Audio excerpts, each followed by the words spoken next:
Bonjour Jean-Louis, Bonjour Laurence. nous voilà installés dans votre bureau et la première question qui me vient à l'esprit c'est pourquoi vous êtes-vous intéressé à des disciplines relatives à la connaissance de soi? Oui, c'est plus facile à expliquer aujourd'hui avec le recul, mais ça a été un drôle et long parcours. Comme beaucoup, à certains moments de ma vie, je me suis retrouvé confronté à mes zones d'ombre, mes difficultés, mes illusions, déceptions, freins et autres manques de discernement qui me pénalisaient.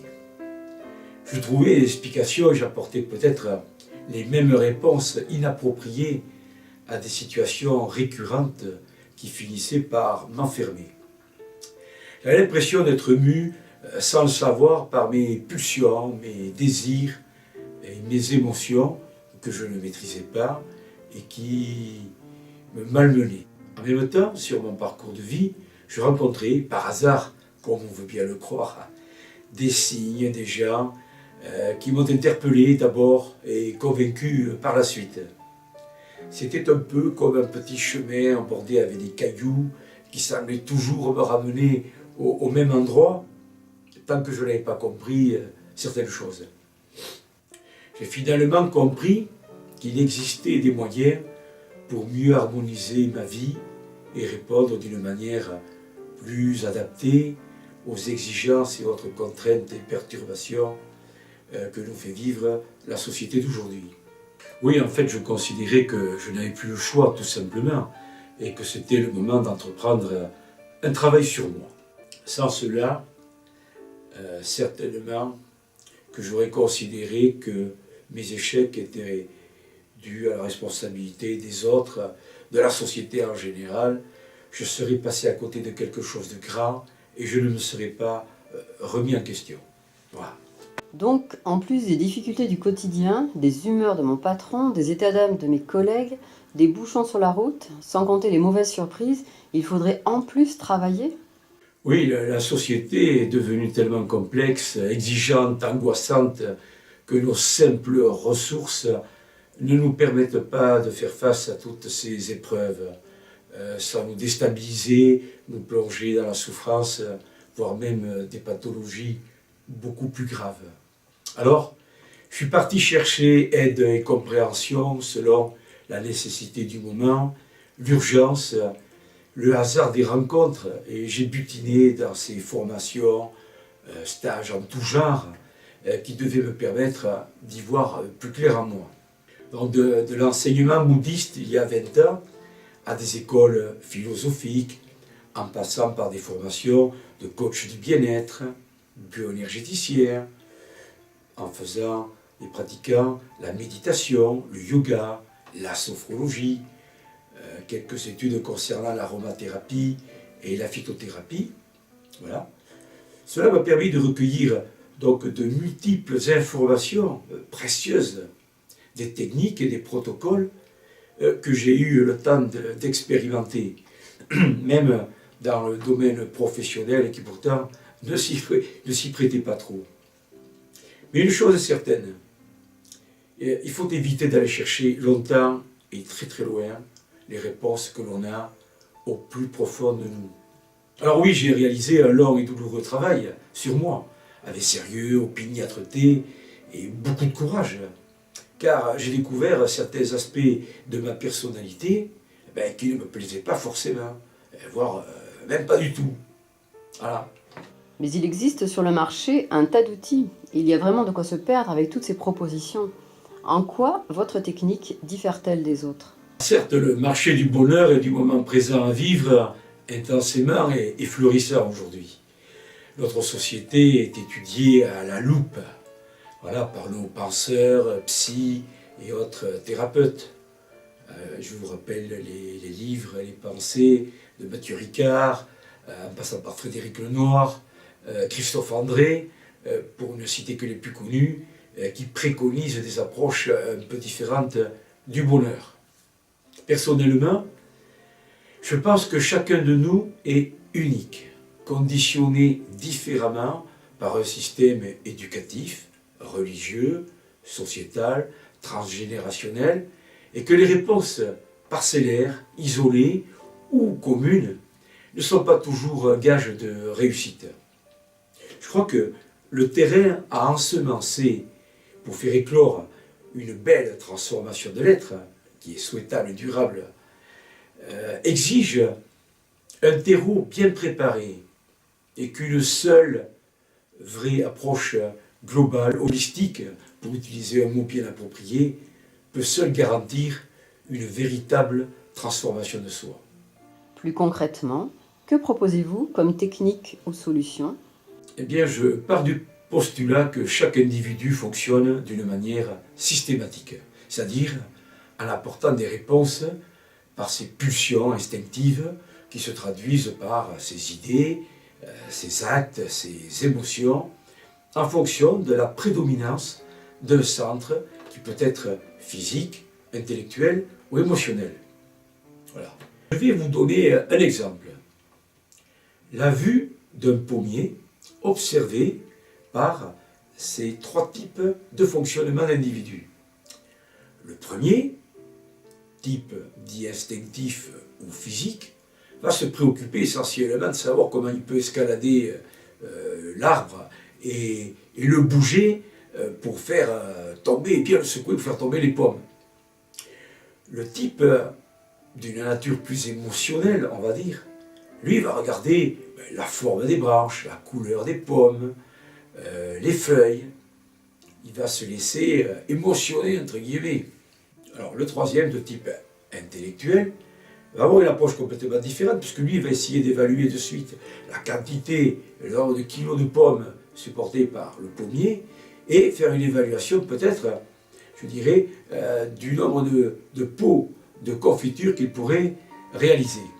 Donc vous voyez qu'en fonction du type de fonctionnement prédominant, nous avons une manière d'aborder la vie qui est complètement différente. Donc, ce conditionnement de vie, il est différent et subi. Et nous apportons tous donc une réponse différente aux contraintes qui nous ont été imposées par la mise en place d'une fausse personnalité, c'est-à-dire le masque qui nous permet simplement d'exister au regard des autres. Nous pensons être un, unis, alors que notre ego est fragmenté et qu'il nous soumet sans cesse à la tyrannie de ces petits moi qui gouvernent chacun à leur tour au fil d'une journée. Par exemple, le petit moi jaloux, le petit moi orgueilleux, le petit moi coléreux, etc., etc. Nous entrons dans la vie de tous les jours sous la pression de jeux psychologiques qui nous font passer du statut de la victime à celui du bourreau, puis du sauveur. À quel moment sommes-nous acteurs et maîtres à bord? La paix intérieure, où est-elle? J'ai songé très longtemps à transmettre les divers enseignements reçus et faire part de mon expérience de terrain pendant 35 ans dans le domaine social en entreprise. Aujourd'hui, avec l'analyse et le recul, je propose un condensé de ces outils et enseignements que j'ai simplifiés pour les rendre abordables, pratiques et utilisables. Et utilisables en suivant. Cela évitera à tous les candidats qui souhaitent s'inscrire dans de pareilles démarches, eh bien, de partir pendant de longues années dans ce type de formation qui demande un fort investissement humain et financier. Ce que je vous propose de découvrir peut constituer la substantifique moelle d'une expérience de vie. Et comme nous sommes tous uniques et que les solutions apportées constituent du sur-mesure, appréciées cas par cas, je vais donc utiliser des outils complètement différents selon la nature des individus. Oui, alors Laurence, donc pour répondre à votre question concernant les techniques, je me suis effectivement approprié certaines techniques. Celle qui permet, pour commencer, d'étudier la typologie humaine grâce à l'énéagramme, un super outil. Voilà, un deuxième outil, et non des moindres, une forme distincte de la psychologie classique, qui est dite essentielle, dans le sens où elle aborde la réflexion sur la nature humaine à un niveau beaucoup plus subtil de compréhension. Elle étudie les traits de caractère, l'avidité, le mensonge, l'orgueil et vous verrez, il y en a de nombreux, en nous permettant de mettre en place un observateur en nous qui permettra de remédier à ces dysfonctionnements qui sont à l'origine de nos émotions négatives, nos pensées complètement polluées, notre absence de clarté et surtout notre manque de discernement.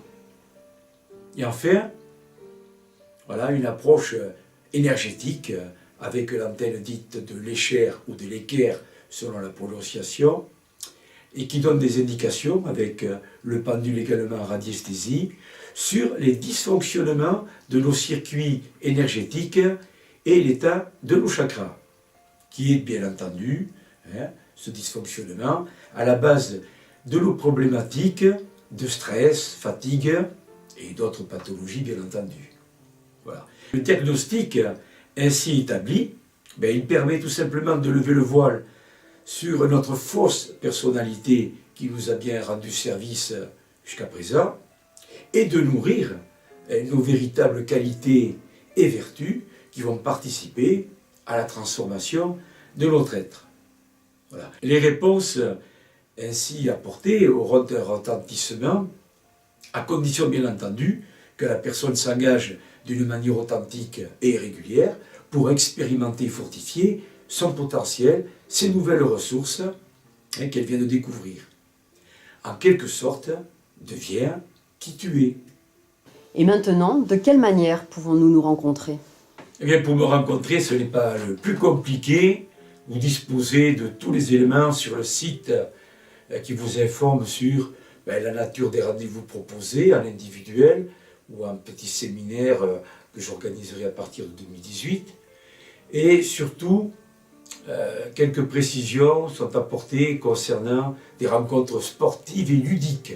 Alors c'est vrai, raquettes, randonnée pédestre, canyoning, conçues spécialement avec des thématiques traitant sommairement, je dirais, de certains aspects de la connaissance de soi, dans des décors un peu exceptionnels, forêt d'Issarmes, forêt d'Irati, pour ce qui concerne les raquettes, et avec des intervenants, je dirais, très précieux. Voilà. Ce travail d'introspection doit bien entendu se réaliser avec plaisir, sans prise de tête. Puisque je vous le rappelle, on est dans le savoir-être. Et vous verrez que, comme disait Socrate, connais-toi toi-même et tu connaîtras les mondes et les dieux. Cela aura beaucoup plus de sens pour vous. Je vous remercie.